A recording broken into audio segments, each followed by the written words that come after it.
My grandmother died 1 week after telling me my concert was the worst she ever heard. Should community art prioritize audience joy or directorial vision when stakes this high exist? I still hear her voice cracking when she said it. She sat in the third row, always, hands folded, small smile. In 2020, the college band audiences. I saw her watching the live stream from her living room, waving through tears. She promised she would never miss a live performance again. She kept that promise until the very end. But then something changed. In spring 2025, our community band underwent a leadership change. The new director banned traditional repertoire. No more Halst, no more salsa. She preferred modern atonal compositions that sounded like glass breaking inside a washing machine. I tried to speak up during rehearsals. I argued that our audience consisted of retirees and families who wanted harmony, not dissonance. She dismissed my feedback with a wave of her baton, calling my concerns outdated. I held my tongue because I loved the group, but the air grew stale with unused breath. I was wrong to stay silent. The concert night arrived in late spring. The air conditioning in the auditorium was broken, leaving the room stiflingly hot. My grandmother arrived wearing her best blue dress, though I noticed she moved slower than usual. She winced when she sat down, pressing a hand firmly against her lower back. I assumed it was just arthritis acting up in the humidity. We exchanged a quick hug before I took my seat with the clarinets. The program began with a piece that sounded like static noise amplified through a megaphone. The brass section blared without resolution. The woodwinds screamed in conflicting keys. I watched her during the intermission. Her face was pale, her lips pressed into a thin line. She looked exhausted, drained by the sheer effort of listening to noise. But I did not stop the show. When the final note crashed into silence, she waited for me in the lobby. Her voice cracked when she spoke to me. She told me it was weird and bad. She said it was the worst concert she had ever attended in her entire life. I laughed it off, telling her the director was just experimenting. I told her next year would be better. She did not smile. She just hugged me tightly, tighter than usual, as if she was trying to memorize the feeling of my uniform. I thought she was just being dramatic about the music. I thought we had decades left to argue about repertoire choices. I thought I could fix the program later. Then the phone rang 1 week later. She sought medical care for the back pain that had worsened since the concert. The doctors found a rare, aggressive brain tumor originating in her neck. It had been growing silently while she sat through that dissonant performance. The diagnosis was terminal. There was no surgery that could save her. There was no treatment that could buy more than a few weeks. I rushed to the hospital, bringing her photos of us from better concerts. She barely opened her eyes. The last memory she had of my music was not the sweet melodies of her youth, but the screeching noise of that spring evening. 1 month after the diagnosis, she died. The house felt too quiet without her phone calls, asking about rehearsal schedules. My legs gave out in the hospital corridor. 1 year later, in 2026, the bitterness had not faded. It had hardened into a frozen weight behind my sternum. The band's quality remained unchanged.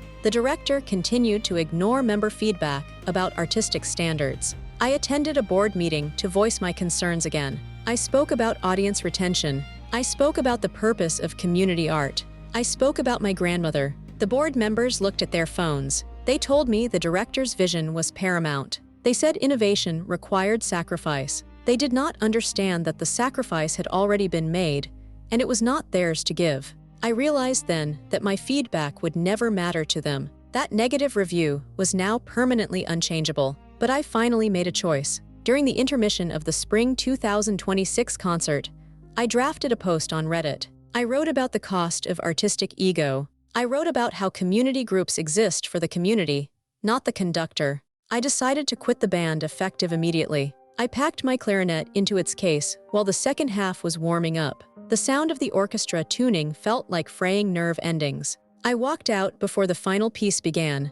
I met my boyfriend in the parking lot. He asked if I wanted to go back in for the finale. I told him the current year's concert was not worth attending. I told him nothing out there was worth the pain it caused. Should community art prioritize audience joy or directorial vision when stakes this high exist? I still drive past the auditorium sometimes. I see the posters for the upcoming season. They feature abstract art and titles nobody can pronounce. I wonder if the new director knows why the third row is empty. I wonder if she knows that her innovation cost me the last good memory my grandmother had of me. I wonder if art is worth anything if it alienates the people it is meant to serve. The music inside my head is still out of tune. I play alone now in my living room. I play the songs my grandmother loved. I play them loud enough to drown out the memory of that night. I play them until my fingers ache.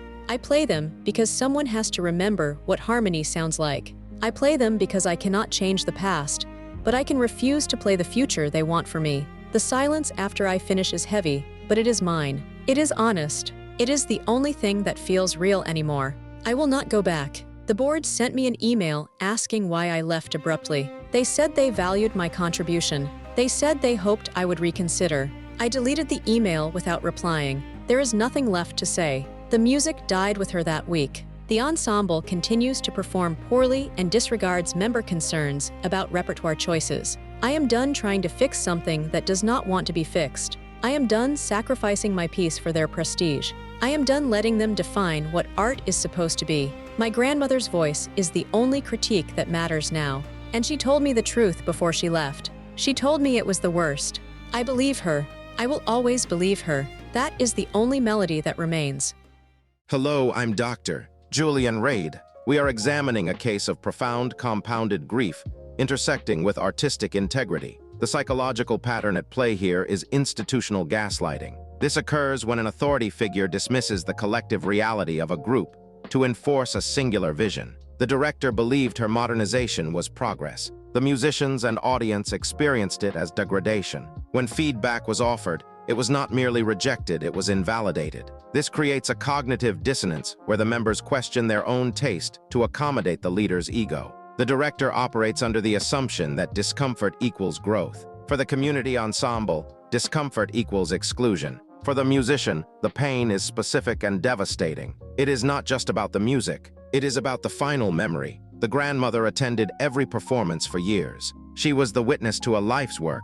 When she labeled the final performance as the worst she had ever attended, she was not critiquing the notes. She was critiquing the respect shown to her presence. She endured back pain to be there. She deserved accessibility. The director's refusal to adapt the repertoire stripped the grandmother of her comfort in her final days. The musician carries the guilt of subjecting her to that discomfort, while simultaneously harboring rage toward the leadership that forced the choice. This is a dual trauma. The loss of the loved one is compounded by the corruption of the final shared ritual. This is not simple bitterness. It is unresolved mourning. The death was sudden, caused by a tumor, but the emotional death of the partnership happened on that stage. The musician feels responsible for the grandmother's distress because they chose to play the notes provided. The director feels justified because art requires evolution. Both are trapped in a loop of justification. The musician quits not because they hate music, but because the environment has become hostile to memory. To continue playing would be to betray the grandmother's final honest assessment.